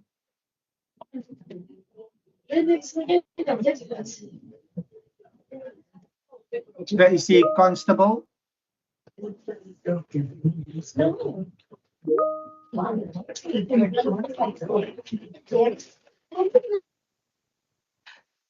Tracy? Goeiemôre, There goeiemôre. you Kan julle go. hoor? Okay. Goeiemôre. Ek is Tracy Constable. Ek is van die Bergrivier Wildewette Society. Ek is 'n aktivis in die gemeenskap en ek het hier ouer persone by my. Die eerste vraag, ek wil net vir u baie dankie sê vir die geleentheid wat u vir ons geskep het om 'n virtual meeting te kan hê en om issues te kan raise. My eerste vraag is, ja, wie's van die ouer persone? Ek bly nie in die eerste gedeelte van Noordhoek nie en jare gelede het hulle vir die mense beloof vir binne toilette. Maar daai binne toilette is nog nooit gebou nie. So hier's nog bejaardes wat nog buite toilette het. In die winter is dit nogals baie moeilik vir hulle om in die koue uit te gaan en die toilette gebruik. So ek wil net vra dat julle moet kyk daarna om toe te sien dat ons bejaardes toilette sal hê. En die ander vraag, die ander issue wat ek ook wil raise is dat in die winter gaan die bejaardes vroeg na die klinieke toe. Nou ons kliniek is oorgedoen, dit is pragtig toe, maar dan staan hulle in 'n ry en is koud en is in die mis en daar was al gevra vir of hulle nie vir ons 'n afdakkie kan maak waar ons mense kan onder 'n skuiling staan in die winter, want soms dan reën hulle nat en almal kom nie met voertuie nie.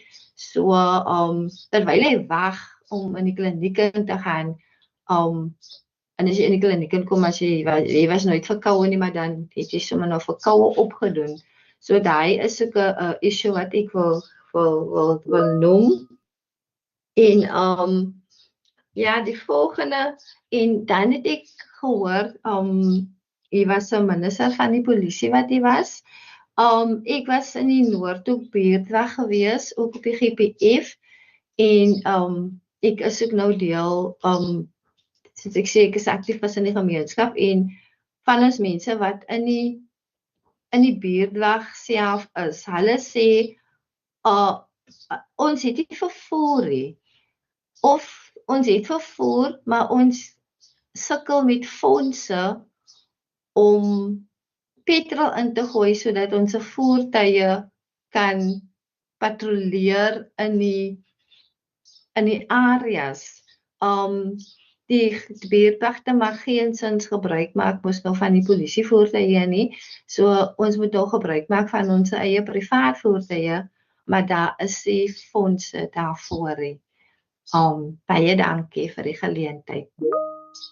Ek hoop ek was duidelik genoeg. Mooi dagie almal. Baie dankie Tracy Constable. That was baie duidelik.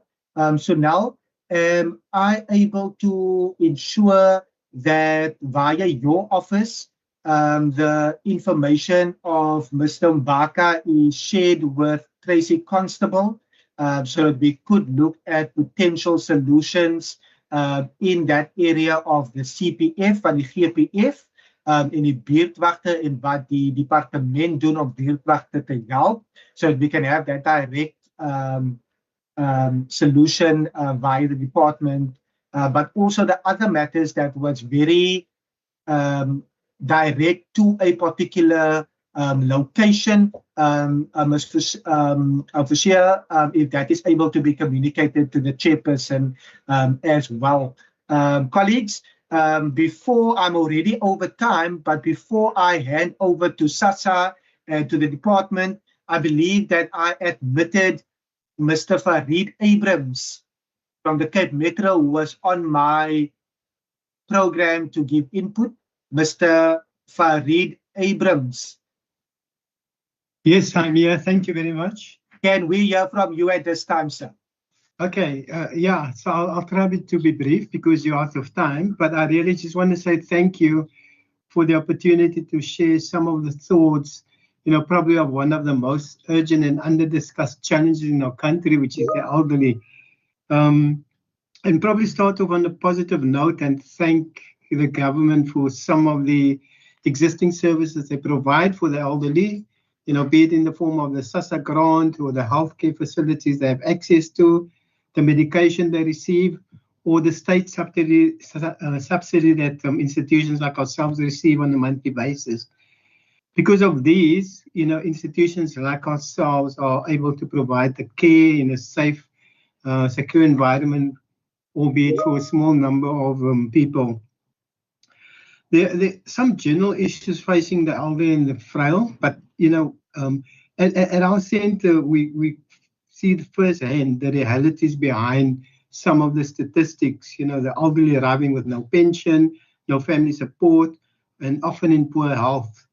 But more than just these physical needs, what stands out is the deep emotional and spiritual yearning for connection, routine, and dignity, leading to a problem that we face probably on a daily basis, and that is loneliness. So loneliness in the elderly, we can see it here, lead to serious health and emotional consequences, depression, anxiety, and cognitive decline, and several other challenges. And we can see the difference in the spirit of our residents and the overall well-being between the people that receive visitors on a daily basis or a regular basis and go out with their families, and those who are just confined to the space here. But I think, from a center perspective, there's some work that we can do in interacting with the families and, try arrange programs to highlight what it means to the people confined to institutions if they don't get visitation. But, that's probably something we can do from our side. But, generally from a frail care perspective, and, if there are issues affecting the frail care centers or the centers that affects the residents some way or the other. So I'm going to try and highlight a few things, and, the stuff like rising costs, staff shortages, our aging infrastructure, these are all things that I suppose a lot of centers face on a daily basis. But I think there are aspects maybe where the state can make a little bit of a difference and assist the centers. And, I just want to mention a few, and I heard the previous speaker talking about the healthcare centers, the community healthcare centers. And we also find that, when we take our residents there, they virtually sit the whole day waiting to be seen to. And, you know, that for an elderly to be sitting like that is quite a challenge. So maybe, you know, more of the doctors doing the internship can be deployed to these community centers. And then, you know, prior to COVID, we received quite a decent supply of toiletries from the state. You know, aqua screens, disposable nappies, and all that. And those things came to an abrupt stop post-COVID, and that's putting extra financial strain on the centers. So maybe if you can look at just restoring, you know, some of those supplies.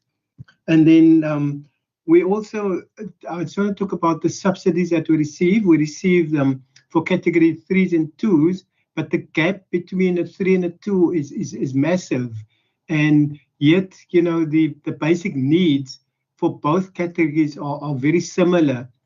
So, you know, they still need to be fed, they still need to be clothed, they enjoy all the facilities in this institution, but the gap between the funding levels is probably 1/3 to, you know, of the categories 3s, and then we receive no funding for category 1s, and you know they are classified as, you know, independent, but you know those are probably the people that are stranded, destitute, and you know often abused by their own families, and they also need to be fed and clothed, and you know and there's no subsidy for them, and so we actually don't even consider some of those applications, and they are probably the people that need it the most, because of, you know, their vulnerability on the streets.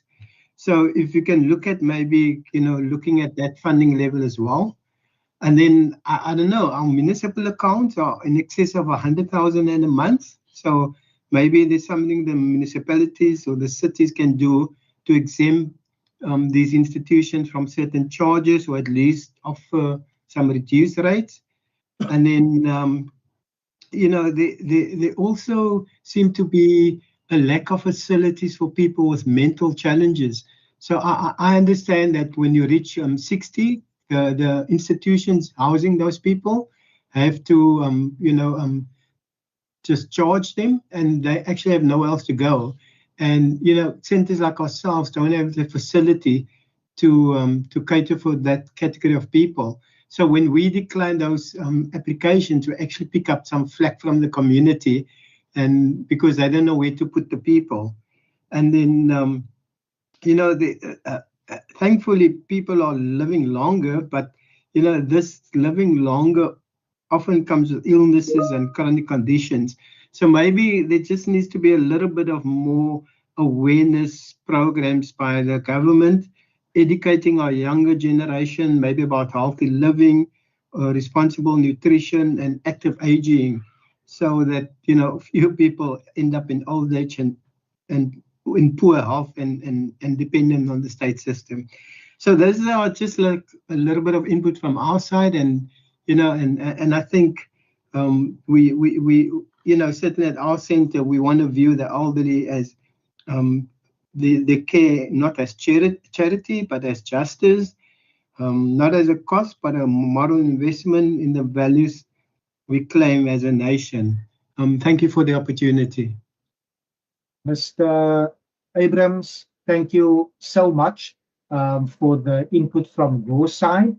Colleagues that is on the platform, I'm wanting to make 2 comments before I see the final speaker. The final speaker will be on the platform, Mr. Johannes Zimri, and then I will hand over to Police Oversight and Community Safety, and to DSD and to SASSA, so that we are able to map a way forward. But I'm wanting to be clear with each and every person that is able to hear my voice. I can confirm the following, that we are making notes outside, and the inputs are valued from hearing that there is a promise that was made. We need to get the information on the promise with regards to the toilet situation, so that we are able to ensure that there's accountability and that we see our oversight lead to better service delivery. With regards to the transport matters that were raised, various matters raised, we will be continuing these conversations, ultimately for it not to only be a conversation, but so that we can actually see that there's better service delivery. So thank you so much. But I will now see Mr. Zimri. Are you able to give your input before I just hand over to the stakeholders for response? Good morning, colleagues. I think it's a privilege to be on this stage platform to lift my concern. En ek wil graag Afrikaans praat. Ek bly vir 63 jaar in Citrusdal. Dit is in die voet van Cederweg, Citrusdal. En ek is heel wat bekommerd nadat ek vroeg in die jaar 'n assessment gedoen het oor ouer mense wat 'n behoefte het om te behoort aan 'n organisasie en betrokke te wil wees en ook aktief te wil wees. Ja, ek het dit gedoen en agtergekom ons is meer as 60 mense wat belangstel om in 'n organisasie te behoort. En die ander ene wat ek ook wil noem is dat ons het 'n inrigting vir ouer mense, maar dis baie duur wat deur ek dink Badisa bestuur word wat ons mense voorheen benadeelde mense glad nie kan bekostig nie. Inteendeel is hier nie so 'n plek naby as in Glen Williamie wat natuurlik die ander mense is en aktief wil wees soek graag net 'n venue waar hulle kan moontlik 2 of 3 dae per week bymekaar kom sodat hulle ook dan nou sosiaal geakkommodeer kan word en dit is ons behoefte in Citrusdal om graag want as ons mense navraag doen oor 'n venue waar hulle kan bymekaar kom word daar net gesê dat die plek is te onveilig en dit is nou al vir meer as 10 jaar presies dieselfde antwoord wat 'n mens kry. Ek hoop en ek glo u sal moontlik die hand kan uitsteek sodat ons mense senior workers gehelp kan word. Baie dankie.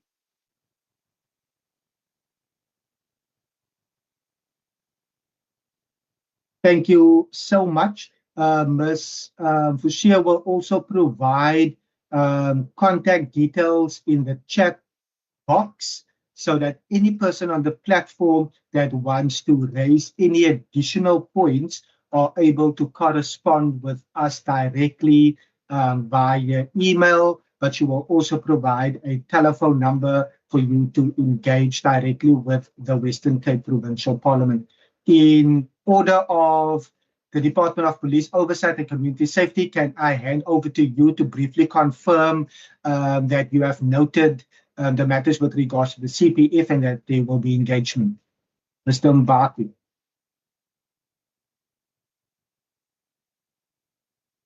Police Oversight and Community Safety.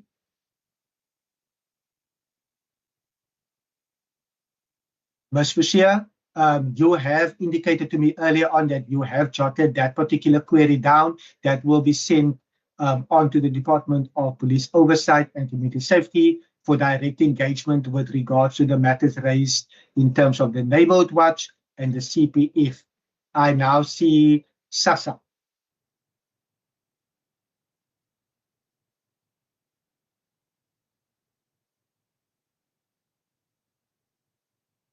Do we still have SASA on the line? Ms. Sigonyela, are you still with us? It doesn't seem like that, Deputy.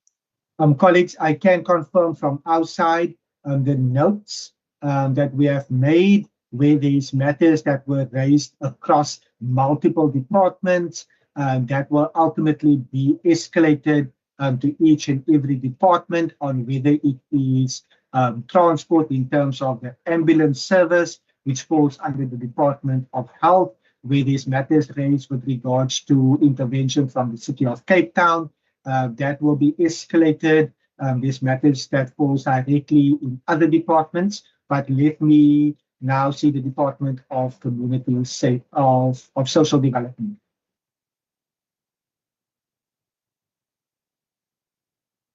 The representative from the Department of Social Development. Ms. Lucia, did we get a name? Pilesiwe Mtimkulu. Pilesiwe Mtimkulu from the Department of Social Development is representing Minister Lont, to my knowledge. We have the representative on the platform. Colleagues, it is now 11:02. Mr. Kaya just posted the information for a for direct correspondence with the WCPP together with a telephone number. I trust that members will be able to take a screenshot or write down the email address together with the telephone number so that we are able to ensure there is constant and direct communication. Before we conclude, I see Ms. Bashir. Thank you very much. I would like to take the opportunity to there is can we admit Pilesiwe, Deputy? I see that she was in the lobby. I think that she is admitted now. I'm not sure if she followed the entire thread of the conversation. Pilesiwe, do you want to make an input from the Western Cape Government Department of Social Development?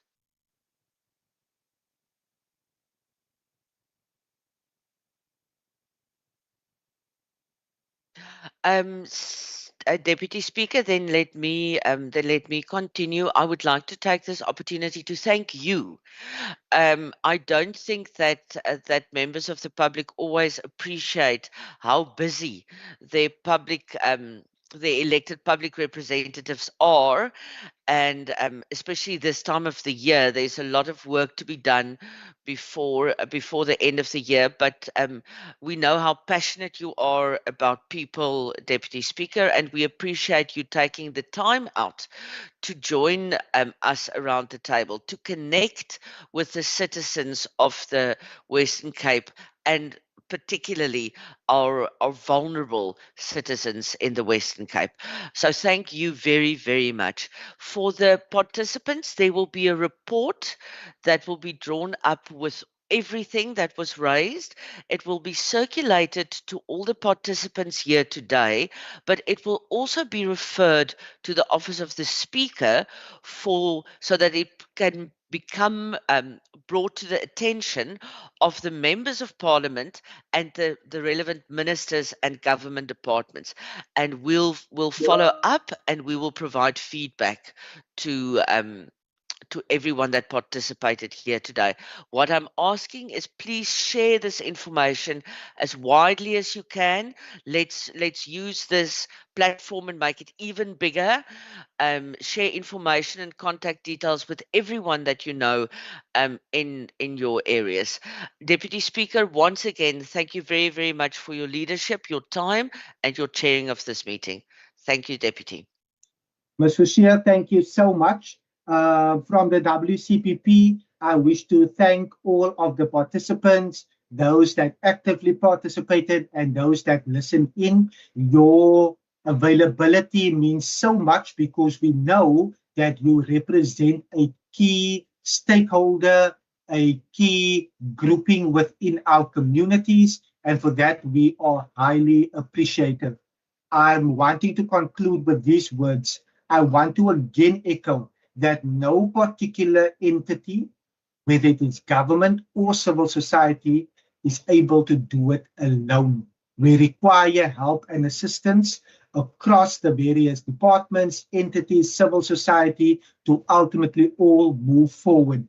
On Monday, when I witnessed over 200 seniors dancing, getting basic lessons in ballroom dancing, seeing the movement, seeing the confidence, and seeing how happy some of those seniors were, which speaks directly to what at least 4 people mentioned with regards to isolation, the loneliness. I could see that here's a group of seniors that honestly enjoyed themselves. And we are wanting to ensure that, yes, on the one hand, where we have life expectancy, and in the Western Cape, it is the highest in the entire country, but we need to make sure that that is dignified, that there is sufficient help, that there is the limitations that do exist, and the constraints that do exist is ultimately mitigated against. And that's the work that the provincial parliament will continue, because it speaks directly to our mandates of oversight, lawmaking, and public participation. So weer eens, baie dankie. And as Ms. Tushia, our director, indicated, that a report will be compiled. It will then be sent to the speaker. The speaker will then refer the various matters to the relevant department, and that feedback will then also be shared with each and every person on the program, on the platform. But then we will ensure that there's monitoring of the matters that were also raised. Variants, baie dankie. I felt deeply embarrassed that an 8-year-old were able to move far better than what I ever could. Her coordination was amazing, and it was a marvel to see an 8-year-old do ballroom dancing that I'm even unable to do. So our seniors play such a vital role in not only ensuring that there's resilient communities, but we maintain the heritage and the wisdom that exists within our society. Weer eens, vir almal, baie dankie. Thank you so much for your participation here today. Colleagues, the meeting is now officially adjourned, and I trust that you will have an amazing day further with your loved ones, and as you continue to give back to communities. The meeting is adjourned.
Velocity.